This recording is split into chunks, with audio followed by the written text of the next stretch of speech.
नमस्कार दोस्तों, आप सभी का स्वागत है आप ही के YouTube चैनल पर। कहते हैं कि पुराने समय की बात है। उस समय अब की तरह प्रधानमंत्री, राष्ट्रपति, मुख्यमंत्री नहीं हुआ करते थे। उस समय राजा हुआ करते थे।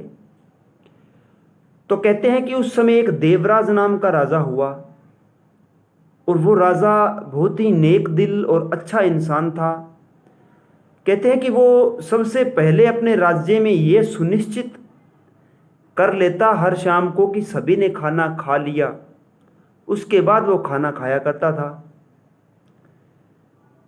तो सारी प्रजा बहुत सुखी थी। प्रजा को किसी प्रकार से कोई भी गिला शिकवा नहीं था। कभी भी वो राजा के विरुद्ध नहीं बोले। अब एक रात सोते सोते राजा को विचार आया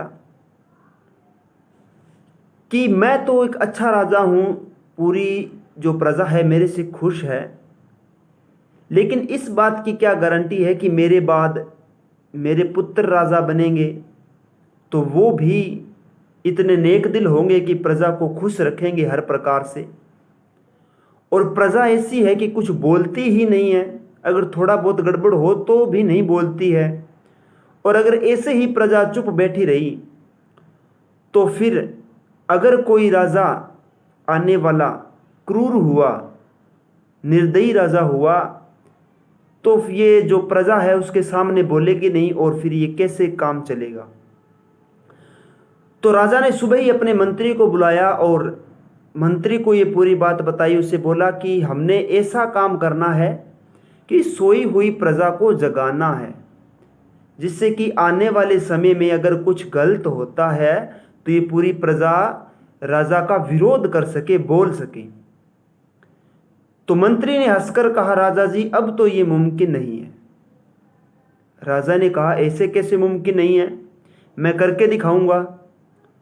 मंत्री जी ने कहा, चलो आप करके देख लीजिए। बाकी ये जो अब प्रजा है ना आपकी, ये इतनी आलसी, इतनी सुस्त हो चुकी है कि ये आपके विरुद्ध तो क्या आने वाले किसी राजा के विरुद्ध नहीं बोलेगी। राजा जी ने कहा, ऐसा तो नहीं हो सकता, ये काम मैं करके दिखलाऊंगा। मंत्री जी ने कहा, चलो कीजिए। राजा ने कहा, आप ऐसा कीजिए, आज से ही ऐलान करवा दो कि जितनी भी हमारे राज्य में सड़कें हैं उन सभी के ऊपर टैक्स लगेगा। पहले टैक्स नहीं था, अब टैक्स लगा दो। तो मंत्री ने ऐलान करवा दिया और जगह जगह पे अपने सिपाही खड़े कर दिए चौरस्तों पर कि जो भी आए उससे टैक्स लेना है। तो ऐसा ही हुआ, टैक्स उगराना शुरू कर दिया। जनता ने कुछ नहीं बोला, सभी ने टैक्स देना शुरू कर दिया। जितना टैक्स बनता था वो दे दिया करते थे। अब मंत्री जी राजा के पास आए कि राजा जी, आपकी प्रजा में से किसी एक ने भी आवाज़ नहीं उठाई कि ये टैक्स क्यों लिया जा रहा है। राजा चिंतित हुआ। राजा को लगा कि प्रजा को जगाना तो बहुत ज़रूरी है। राजा जी ने कहा कि सुबह से टैक्स को दोगुना कर दो। मंत्री ने कहा, जनता फिर भी नहीं जागेगी राजा जी। राजा ने कहा, जो मैंने कहा है वैसा कीजिए। मंत्री ने जाके ऐलान कर दिया कि सुबह से टैक्स जो है वो दोगुना कर देना है। ऐसा ही हुआ। जो भी यात्री सड़क पे आता उससे दोगुना टैक्स वसूला गया। एक बार तो यात्रियों ने थोड़ा खुद किया कि ये क्या हो रहा है, लेकिन फिर वही बात, उन्होंने दोगुना टैक्स दिया और चले जाते। जनता में से फिर भी कोई आगे निकल के नहीं आया, नहीं पूछा कि पहले टैक्स लगाया फिर दोगुना कर दिया, क्यों कर दिया। भी हम राजा के पास चले इकट्ठे होकर के, कोई नहीं सामने आया। अब 2 दिन गए, 3 दिन बीते। फिर से मंत्री राजा के पास आया कि राजा जी, आपकी प्रजा तो अभी नहीं जागी। राजा जी ने कहा, ऐसा तो नहीं, मैं प्रजा को जगाकर ही दम लूंगा। तो मंत्री जी ने कहा, अब क्या किया जाए। राजा जी ने कहा, अपने 2-2 4-4 सिपाही और बढ़ा दो और सुबह से ऐलान कर दो कि टैक्स तो देना ही पड़ेगा, साथ में एक यात्री को 5 कोड़े भी खाने पड़ेंगे। उस समय चमड़े के कोड़े बने होते थे। तो मंत्री जी ने कहा, राजा जी देख लो, जनता तो अभी नहीं जागेगी। सुबह से ऐसे किया गया, ऐलान कर दिया गया कि जो भी यात्री है उसको 5-5 कोड़ों की सज़ा दी जाएगी और टैक्स भी लिया जाएगा। तो यही हुआ, सिपाहियों ने जो भी आता यात्री उसके 5-5 कोड़े लगाने शुरू कर दिए और टैक्स दोगुना लेना शुरू कर दिया। अब उसी शाम ये जो काम था वो चलता गया, कोई नहीं बोला, 2 दिन कोई नहीं बोला, लेकिन तीसरे दिन उनमें से पूरी प्रजा में से कुछ 150 लोग इकट्ठे होकर राजा जी के पास आए। राजा जी को बहुत खुशी हुई कि देखो जनता जो है वो जाग चुकी है और वो इकट्ठे होकर मेरे पास आए हैं। तो राजा जी ने मंत्री से कहा, देख लो मंत्री साहब, आप बोल रहे थे कि जनता जो है आपके राज्य की वो नहीं जागेगी, आपके विरुद्ध नहीं बोलेगी, ये देख लो आ रहे हैं सभी। अब जैसे ही वो 150 लोग आए, राजा जी ने कहा, बोलिए आपको क्या चाहिए, क्या कष्ट है। अब जब जनता का जवाब राजा जी ने सुना तो राजा भी दंग रह गया।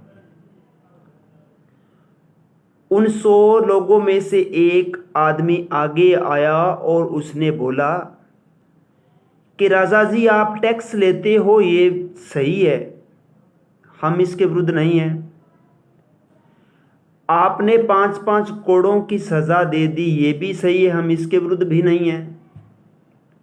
राजा जी ने कहा ठीक है, फिर आपको प्रॉब्लम क्या है।